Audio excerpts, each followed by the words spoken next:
Hello friends, तो आज की इस वीडियो में हम ये डिस्कस करेंगे कि आपको कौन सी कंपनीज जो है वो नहीं बाय करनी चाहिए। मतलब यहाँ पे बहुत सारे रेड फ्लैग्स जो है वो हम डिस्कस करने वाले हैं, बट उससे पहले मेरा एक सिंपल सा एक नोट यहाँ पे मैं देना चाहता हूँ कि हम सबको है ना चार्ली मगर, वॉरेन बफेट ऐसा बनना है। बट हमको जब हम उनके ट्रेड्स वगैरह अगर हम स्टडी करते हैं ना, तो हमें पता चलता है कि उनका जो अटेंशन स्पान जो है वो बहुत ही ज़्यादा है। मतलब वो किसी एक चीज़ पे बहुत ही लंबे समय तक वो फोकस कर सकते हैं विदाउट एनी इंटरप्शन। ठीक है, तो यहाँ पे ये बात करने का मेन पर्पज़ यही था कि यहाँ पे जनरली क्या होता है कि जब भी कि व्यूअर्स आते हैं हमारी चैनल पे, तो वो जनरली कि 2-3 मिनट से ज़्यादा वो वीडियो देखते नहीं है। ठीक है, तो ये बहुत ही अच्छी बात नहीं है। यहाँ पे ये एक ही चीज़ दिखाता है कि हमारा जो अटेंशन स्पान जो है, ठीक है, चीज़ों को समझने के लिए, पढ़ने के लिए, तो वो बहुत ही कम है, तो वो अच्छी बात नहीं है। तो अगेन मेरी एक ही रिक्वेस्ट है कि आप वीडियो को पूरा देखें, आपका अंडरस्टैंडिंग जो है वो बेटर होगा। ठीक है, तो बस यही मुझे कहना था। बाकी आइए स्टार्ट करते हैं। तो यहाँ पे सबसे पहले मतलब चैप्टर सेकंड और चैप्टर थर्ड, ये दोनों चैप्टर को आज हम एक साथ में ही डिस्कस करने वाले हैं। और उसमें भी जो मेन पॉइंट्स यहाँ पे आपको एक समझना चाहिए एज एन इन्वेस्टर, वही हम यहाँ पे कंसिडर कर रहे हैं। यहाँ पे बहुत सारी केस स्टडीज़ वगैरह दिए हैं, बट अगर हम उसको कंसिडर करने जाएंगे, डिस्कस करने जाएंगे, तो वीडियो जो है वो बहुत ही ज़्यादा लंबा हो जाएगा। तो उसकी वजह से हम यहाँ पे जितने भी मेन पॉइंट्स हैं, ठीक है, उसको ही हम यहाँ पे डिस्कस करने वाले हैं। तो आइए फटाफट से हम स्टार्ट करते हैं कि मेन चीज़ें सौरभ मुखर्जी ने इस बुक के अंदर, इस चैप्टर्स के अंदर क्या डिस्कस करी है और हम उसको कैसे इम्प्लीमेंट कर सकते हैं जब हम अपने इन्वेस्टिंग के डिसीजंस लेते हैं तब। तो आइए स्टार्ट करते हैं। तो सबसे बड़ा यहाँ पे अगेन स्टार्ट यही होता है चैप्टर का कि हमें अकाउंटिंग जो है वो क्यों देखना चाहिए, अकाउंटिंग की क्वालिटी हमें क्यों देखनी चाहिए। मतलब आज हम भी सोच सकते हैं कि जब हम as a minority shareholder, जब हम किसी भी कंपनी में अगर हम इन्वेस्ट करना चाहते हैं, तो हम सबसे पहले कंपनी के फाइनेंशियल्स देखते हैं। मतलब उनके जो एनुअल रिपोर्ट्स है, क्वार्टर ऑन क्वार्टर जो वो रिजल्ट्स पब्लिश करते हैं, यही सारी चीज़ें हैं जो हम सबसे पहले हम नोटिस करते हैं। ठीक है, तो अगर कंपनी जो है वो अपनी अकाउंटिंग की जो क्वालिटी है वो अगर वो सही नहीं रखेगी, ठीक है, मतलब वहीं पे अगर वो कुछ जालमेल कर रही है, तो यहाँ पे एक इन्वेस्टर जो है वो माइनॉरिटी शेयर होल्डर के जो कि कंपनी के मैनेजमेंट को डायरेक्टली मिल नहीं सकता है, क्योंकि हमारे पास इतने शेयर्स भी नहीं है, ना ही हम कंपनी में इतनी इक्विटी जो है वो हम होल्ड करते हैं। ठीक है, तो ऐसे टाइम पे जो भी इंफॉर्मेशन पब्लिक डोमेन में अवेलेबल होती है, जैसे कि एनुअल रिपोर्ट्स है या क्वार्टरली रिजल्ट्स है, कंपनी के कॉन कॉल्स है, तो वहीं से ही हम कि हम प्रिडिक्शन कर सकते हैं कि ये कंपनी जो है वो इन्वेस्टेबल है कि नहीं, हम उसमें इन्वेस्ट करें, उसका प्रॉस्पेक्ट कैसा है, अभी कंपनी का बिजनेस वगैरह कैसा है, फाइनेंशियल्स कैसे हैं। तो अगर यही सारी चीज़ें अगर सही होगी, ठीक है, मतलब तब जाके हम डिसीजंस ले पाएंगे। माइनॉरिटी शेयर होल्डर जो है तभी जाके वो एक सही डिसीजन ले पाएगा। तो इसकी वजह से ये मेन रीज़न है कि जहाँ पे अकाउंटिंग की जो क्वालिटी है वो हमेशा देखनी चाहिए as a minority shareholder हमें। ठीक है, फिर दूसरा यहाँ पे सौरभ मुखर्जी ने जो ऑब्जर्वेशन किया है इस बुक के अंदर, जो रिसर्च करके डाला हुआ है, तो वो उन्होंने मेंशन किया है कि जब भी हम क्वालिटी स्टॉक्स में इन्वेस्ट करते हैं ना, तो भले ही वो शॉर्ट टर्म में हमें इतना रिटर्न्स ना दे, ठीक है, कि but in the long run कि क्वालिटी जो है वही जीतता है, वही ज़्यादा रिटर्न देता है over the long period of time, जब हम वो स्टॉक्स को होल्ड करके रखते हैं। यहाँ पे और एक ऑब्जर्वेशन भी है कि जब शॉर्ट टर्म में कोई कंपनी ऐसी है कि जो अपने फाइनेंशियल्स वगैरह अच्छे से डिस्क्लोज नहीं करती है, या तो उनकी कंपनी में कोई प्रॉब्लम है, ठीक है, तो वहाँ पे ऐसी कंपनीज भी होती है कि जो शॉर्ट टर्म में अच्छा परफॉर्म करती है कंपेयर टू क्वालिटी स्टॉक्स। तो ये चीज़ जो है वो भी पॉसिबल है, बट जब हम लॉन्ग टर्म की बात करते हैं ना, तो हमेशा क्वालिटी के जो स्टॉक्स है वही ज़्यादा रिटर्न देते हैं एन्युअली। ठीक है, तो ये भी हमें ध्यान रखना है। अभी हम स्टार्ट करते हैं कि रेड फ्लैग्स कौन कौन से डिस्कस किए हैं इस बुक के अंदर, कि जो हमें भी कि हमें जब हम इन्वेस्ट करते हैं, तो हमें भी जब हम कि एनुअल रिपोर्ट्स या कुछ भी हम फाइनेंशियल्स वगैरह हम स्टडी कर रहे हैं, तो उस टाइम पे हमें ये रेड फ्लैग्स जो है वो हमेशा चेक करने हैं, और अगर ऐसा कुछ है तो हमें कंपनी के अंदर और डीपर हमें स्टडी करना है यहाँ पे। तो सबसे पहला यहाँ पे दिया हुआ है कि रिलेटेड पार्टी ट्रांजेक्शन्स जो है अगर वो बहुत ही ज़्यादा है, मतलब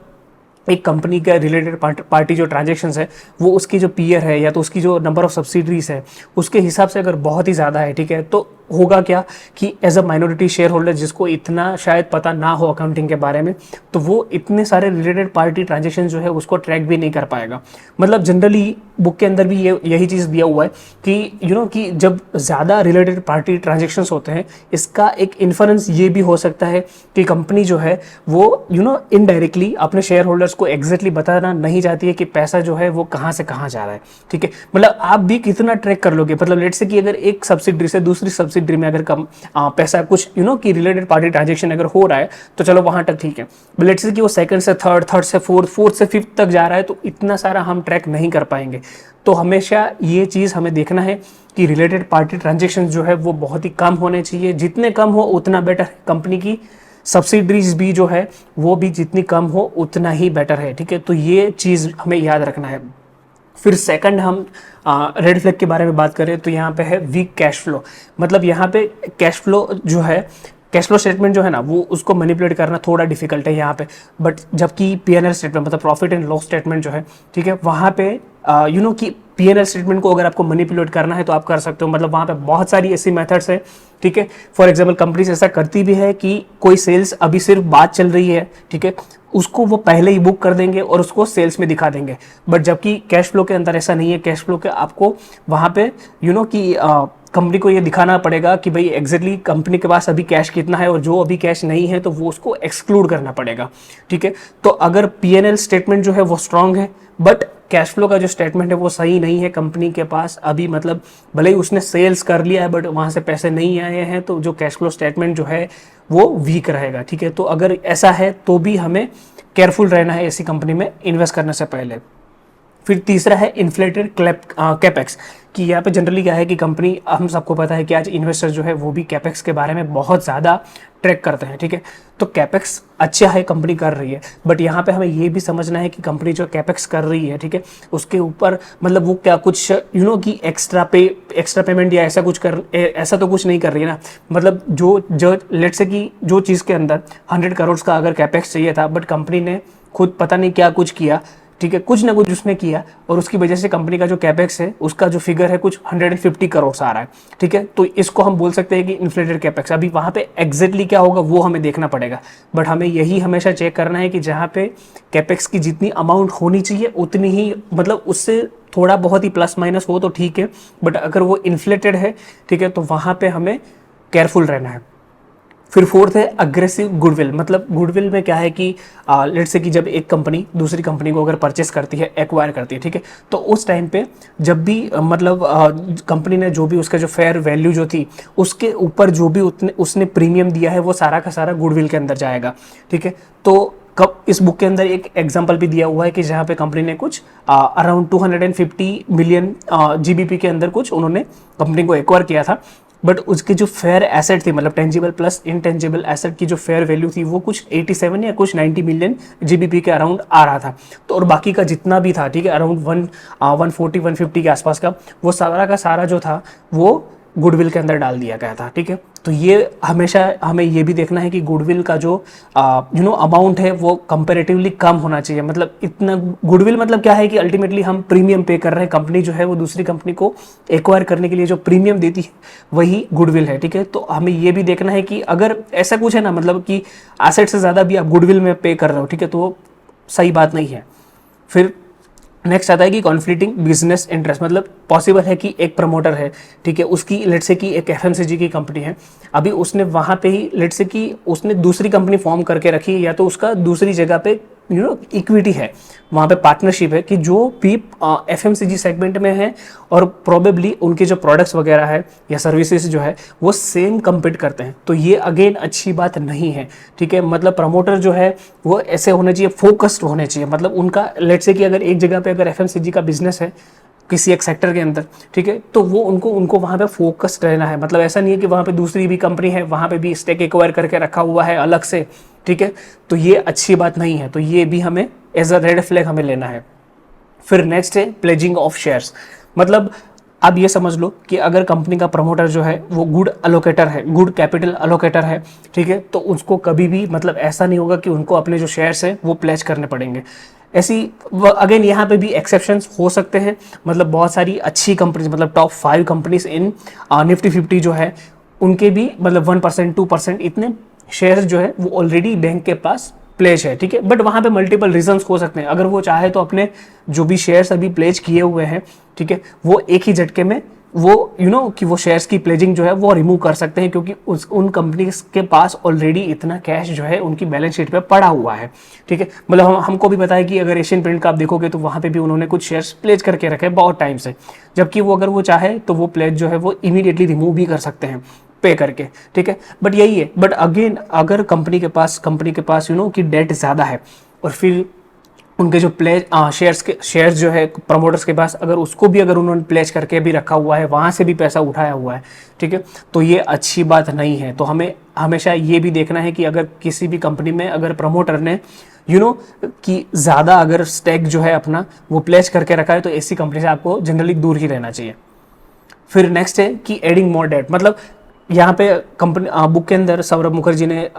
2-3 एग्जाम्पल दिए हुए हैं। तो यहाँ पे वही है कि कंपनी के पास ऑलरेडी डेट है, ठीक है, कंपनी ने ऑलरेडी बहुत सारा डेट ले रखा है, उनके पास इक्विटी मतलब डेट से भी पैसा उठाया है, इक्विटी से भी पैसा उठाया है, और जब देखते हैं तो डेट ज़्यादा है। अब अभी कंपनी ऐसे सिचुएशन में भी कि जहाँ पे कंपनी के ऊपर ऑलरेडी इतना डेट लेके रखा है, कर्जा लेके रखा है, तो ऐसे टाइम पे भी वो कंपनीज जो है वो कैपेक्स करना चाहती है, एक्सपेंशन करना चाहती है, तो ये सारी चीज़ें करने में भी अगेन वो डेट उठाते हैं, ठीक है। तो ये अच्छी बात नहीं है। दूसरा, ऐसा भी कोई कंपनीज में देखा गया है कि कंपनी के पास ऑलरेडी मतलब उनकी बैलेंस शीट पे वो दिखाते हैं कि हमारे पास ये कैश रिजर्व सरप्लस वगैरह पड़ा हुआ है, ठीक है, बट फिर भी वो बाहर से डेट लेते हैं, ठीक है। तो ये अगेन एक अच्छा यूटिलाइजेशन नहीं है, या तो अच्छा यूटिलाइजेशन नहीं है, या तो फिर कि उनकी जो बैलेंस शीट है उसमें कुछ गड़बड़ है, कि जहाँ पे भले ही वो दिखा रहा है कि भाई चलो हमारे पास 100 करोड़ का हमारे पास बैंक में पड़ा हुआ है पैसा, ठीक है, बट एक्चुअली में वो है नहीं। आई होप कि आप समझ रहे हो कि मैं क्या कहना चाहता हूँ, ठीक है। तो ये भी एक एस्पेक्ट है। फिर नेक्स्ट है कि कैश जो है वो यूटिलाइज नहीं किया जा रहा है, मतलब कि कंपनी के पास ऑलरेडी अच्छा खासा कैश पड़ा है और कंपनी ने डेट भी लेके रखा है, बट अगर कंपनी चाहे तो वो डेट जो उन्होंने लिया है, ठीक है, तो वो उनको एक झटके में वो पे कर सकता है, ठीक है, बट फिर भी वो कंपनी ऐसा नहीं कर रही है, तो वो अगेन अच्छी बात नहीं है, क्योंकि यहाँ पे अगेन ये पॉसिबिलिटी है कि कंपनी ने भले ही बैलेंस शीट में दिखाया है कि हाँ भाई हमारे पास कैश पड़ा है, बट पॉसिबली ऐसा चांस हो सकता है कि वो एक्चुअल में वो कैश वहाँ पे है नहीं, कंपनी ने अपने अकाउंटिंग स्टेटमेंट्स के साथ कुछ ना कुछ गड़बड़ी की है, ठीक है। तो ये अगेन एक रेड फ्लैग है। फिर नेक्स्ट है कि कॉम्प्लेक्स कंपनी स्ट्रक्चर, जैसे हमने पहले I think first red flag के अंदर थोड़ा ये डिस्कस किया था, तो यहाँ पे एक कोक्स एंड किंग्स करके कंपनी है, उसके बारे में डिस्कस किया गया है। तो यहाँ पे यही डिस्कस किया गया है मेनली कि अगर आप उस कंपनी का अगर हम स्ट्रक्चर वगैरह देखते हैं ना, तो कंपनी के मतलब मेन एक पेरेंट कंपनी है, फिर उसके नीचे सब्सिडरीज है 3-4, और वो जितनी भी सब्सिडरीज है उसके अंदर भी वापस से बहुत सारी सब्सिडरीज है, ठीक है। मतलब इतनी सारी कंपनी का स्ट्रक्चर है कि मतलब पेरेंट कंपनी है, उसकी सब्सिडरी में लेट्स से कि 100% ओनरशिप है, उसके बाद जिसके नीचे जो है उसमें 50% 40% ऐसा ओनरशिप है, फिर वो सब्सिडरीज भी अंदर इंटरलिंक्ड है कुछ ना कुछ इक्विटी होल्ड करके, ठीक है। तो अगेन ये इतना कॉम्प्लेक्स कंपनी का स्ट्रक्चर हो जाता है कि आप समझ ही नहीं पाते हो कि कौन सी कंपनी ने कहाँ पे कितना स्टेक लेके रखा हुआ और उसका क्या इंप्लीकेशन होगा फ्यूचर में, ठीक है। तो ये अगेन अच्छी बात नहीं है। अगर कोई भी अच्छी कंपनी होगी ना, मतलब अगर वर्ल्ड क्लास अगर कोई कंपनी होगी, तो उस कंपनी की इतनी सब्सिडरीज नहीं होगी। आप जाके देख लो डीमार्ट की सब्सिडरीज कितनी है, आप जाके देख लो बालाकृष्ण टायर्स जो है बालकृष्ण इंडस्ट्रीज, तो उसकी सब्सिडरीज कितनी है, ठीक है। आप देखोगे आपको कि गिन मिला के कुछ 3-4 सब्सिडरीज से ज़्यादा नहीं मिलेगी, ठीक है। तो ये एक अच्छा साइन है कि जहाँ पे सब्सिडरीज जो है वो कम होनी चाहिए, और बस यही है कि हमें देखना है कि कंपनी का जो स्ट्रक्चर है वो कॉम्प्लेक्स नहीं होना चाहिए। फिर नेक्स्ट फ्लैग है कि जहाँ पे जो कंपनी है वो ऐसा दिखा रही है कि भाई हमारे जो प्रोडक्ट के जो मार्जिन्स हैं वो हमारे जो पीयर्स है उससे भी ज़्यादा है, बट अगेन वही है कि यहाँ पे कि हमें भी देखना है कि फॉर एग्जांपल लेट्स से कि अगर एग्रोकेमिकल कंपनी है, ठीक है, तो वहाँ पे मतलब मार्जिन्स में हाँ ऐसा नहीं है कि चेंजेस नहीं होंगे, मतलब किसी कंपनी के मार्जिन्स जो होंगे वो 20% होंगे, किसी के 21%, 22% की किसी के 18% भी हो सकते हैं। बट अगर ओवरऑल अगर एग्रोकेमिकल इंडस्ट्री जो है उसकी जितनी भी कंपनीज है, अगर उसका हम एवरेज लेते हैं, तो उनका जो एक ऑपरेटिंग प्रॉफिट मार्जिन जो है लेट्स से कि वो अराउंड 20% आता है। बट कोई एक ऐसी कंपनी है जो खुद ऐसा है कि उसका जो सारा प्रोडक्ट पोर्टफोलियो वगैरह है, बिजनेस वगैरह है, वो एग्रोकेमिकल का ही है, ठीक है, और वो ऐसा बोलती है कि मेरा 30% या 40% जितना भी मेरा मार्जिन है, ठीक है, तो यहाँ पे हमें पहले तो उसका बिजनेस मॉडल चेक करना है कि क्या वो बिजनेस मॉडल जो है वो यूनिक है या जस्टिफाई करता है इनके मार्जिन्स को, ठीक है। तो ये सारी चीज़ें पहले हमें देखनी है, बिकॉज अदरवाइज क्या होता है कि कंपनीज जो है उनके ऊपर एक प्रेशर रहता है, जितनी भी लिस्टेड कंपनीज हैं उसके ऊपर एक प्रेशर रहता है कि हर बार वो एवरी क्वार्टर जब रिजल्ट वगैरह डिक्लेयर होते हैं तो उनको कि एक स्ट्रीट की एक्सपेक्टेशन होती है कि भाई इतना मार्जिन होना चाहिए, इतना प्रॉफिट होना चाहिए। तो ये सारी चीज़ों को मीट करने के लिए ऐसा पॉसिबल है कि कंपनी जो है वो अपने अकाउंटिंग के जो नंबर्स है वो फर्ज कर रही है, ठीक है। तो इसीलिए हमें ये भी देखना है कि मार्जिन भले ही ज़्यादा है बट ज़्यादा है तो क्यों है, ठीक है। अगर उसके जो रीजंस है अगर वो जस्टिफाई करते हैं देन इट इज़ फाइन, अगर वो नहीं करते हैं तो आपको ऐसी कंपनी से दूर रहना चाहिए। फिर नेक्स्ट है वीक बोर्ड ऑफ डायरेक्टर्स। मतलब यहाँ पे हमने देखा है कि आप जब एनुअल रिपोर्ट वगैरह पढ़ते हो, कंपनी की वेबसाइट पे जाते हो तो आपको वहाँ पे बोर्ड ऑफ डायरेक्टर्स वगैरह की लिस्ट मिलती है कि ये जो लोग हैं वो कंपनी के इंडिपेंडेंट डायरेक्टर्स हैं, ठीक है। तो इसका मतलब वीक बोर्ड ऑफ डायरेक्टर्स का मतलब क्या है? जब हम सौरभ मुखर्जी की ये बात हम बुक के अंदर पढ़ते हैं तो यहाँ पे उनका एक ही फोकस है कि जितने भी बोर्ड ऑफ डायरेक्टर्स हैं, ठीक है, तो वो प्रमोटर के अगर रिलेटिव्स है, फ्रेंड्स हैं, ठीक है, तो वो अच्छी बात नहीं है। तो हमें यहाँ पे ये भी समझना है कि क्योंकि जनरली क्या है कि बोर्ड ऑफ डायरेक्टर्स का एक पर्पज़ यही होता है कि वो कंपनी को गाइड कर सके, डायरेक्शन दे सके, उनके जो डिसीजंस है उसको वो अप्रूव करे, कि जबकि जहाँ पे वो कि माइनॉरिटी शेयर होल्डर्स जो है उनका भी जो इंटरेस्ट है वो भी वहाँ पे पर वो जो है वो फुलफिल हो जाए, ठीक है। तो ये सारी चीज़ों में बोर्ड ऑफ डायरेक्टर्स का एक बहुत ही बड़ा रोल रहता है। तो अगर ऐसा होगा कि कि लेट्स से कि प्रमोटर जो है उनके ही फ्रेंड्स और फैमिली मेम्बर जो है वो ही सारे अगर बोर्ड ऑफ डायरेक्टर्स पे अगर बैठे हुए हैं, ठीक है, तो चांसेस बहुत ही ज़्यादा है कि वो कि उनके जो उनके रिलेटेड जो इंटरेस्ट होगा वहाँ पे जो कंपनी के डिसीजंस वगैरह होंगे वो ज़्यादा लिए जाएंगे, जबकि माइनॉरिटी शेयर होल्डर जो है उनका इतना ये लोग इतना कंसिडर ना भी करें, ठीक है। तो इसी की वजह से जो भी बोर्ड ऑफ डायरेक्टर हो ना, जो भी कंपनी में आप इन्वेस्ट करना चाहते हो या इन्वेस्टेड हो ऑलरेडी, तो वो आपको हमेशा चेक करना है, आपको देखना है कि वहाँ पे बोर्ड ऑफ डायरेक्टर्स जो है उनकी क्वालिटी क्या है, उनकी क्वालिफिकेशंस क्या है, क्या वो एक्चुअली में वो इंडस्ट्री में या तो उनका कोई एक्सपीरियंस ऐसा है, क्या चीज़ है। फिर आपको ये भी देखना है कि उनका फ्रेंड्स या फैमिली वगैरह जो है वो इतने ज़्यादा नहीं होना चाहिए बोर्ड ऑफ डायरेक्टर्स में, ठीक है। तो ये भी अगेन आपको रेड फ्लैग चेक करना है। फिर फाइनली हमें यहाँ पे ये भी चेक करना है कि जो ऑडिटर्स है, ठीक है, एवरी कंपनी का आप जो एनुअल रिपोर्ट देखते हो उनके जो फाइनेंशियल स्टेटमेंट्स आते हैं, फिर क्वार्टर ऑन क्वार्टर जो वो रिजल्ट्स वगैरह डिक्लेयर करते हैं, ठीक है, तो वहाँ पे आप देखते होंगे कि कोई डेलोइट है, ठीक है, तो अर्न्स्ट एंड यंग है। तो ऐसी बहुत सारी ऑडिटर्स होती है कि जो इन कंपनी की जो अकाउंटिंग की बुक्स है उनको ऑडिट करती है एवरी क्वार्टर, फिर एनुअली भी करती है, ठीक है। तो आपको ये देखना है कि ऑडिटर जो है वो कि कॉन्स्टेंटली चेंज तो नहीं हो रहा ना। मतलब अगर हर साल अगर वो ऑडिटर जो है या रिजाइन कर रहा है या तो कंपनी रिप्लेस कर रही है, किसी और को ले आ रही है, ठीक है, तो ये अच्छी बात नहीं है। अगर अच्छी कंपनी होगी, गुड कॉर्पोरेट गवर्नेंस होगा, ठीक है, तो यहाँ पे ऑडिटर जो है वो भी अपने क्लाइंट को छोड़ना नहीं चाहता है, ठीक है। तो ये बहुत सारी चीज़ें हैं। फिर अगेन यहाँ पे ऐसा भी पॉसिबिलिटी है कि कंपनी कि कंपनी और प्रमोटर अगर प्रमोटर और ये जो ऑडिटिंग कंपनी है अगर उनके बीच में अगर कि वैल्यूज जो है वो मिसमैच है, मतलब लेट्स से कि प्रमोटर को कुछ ऐसा दिखाना है जबकि जो ऑडिटिंग कंपनी है वो ट्रूथफुल है, ठीक है, वो ऑनेस्ट है, तो यहाँ पे ये भी पॉसिबल है कि उनके बीच में ये जो वैल्यू का डिफरेंस आता है, ठीक है, तो उसकी वजह से एक कि सिनर्जी नहीं है, तो उसकी वजह से भी वो एक दूसरे के साथ नहीं रहना चाहते। और पॉसिबल है कि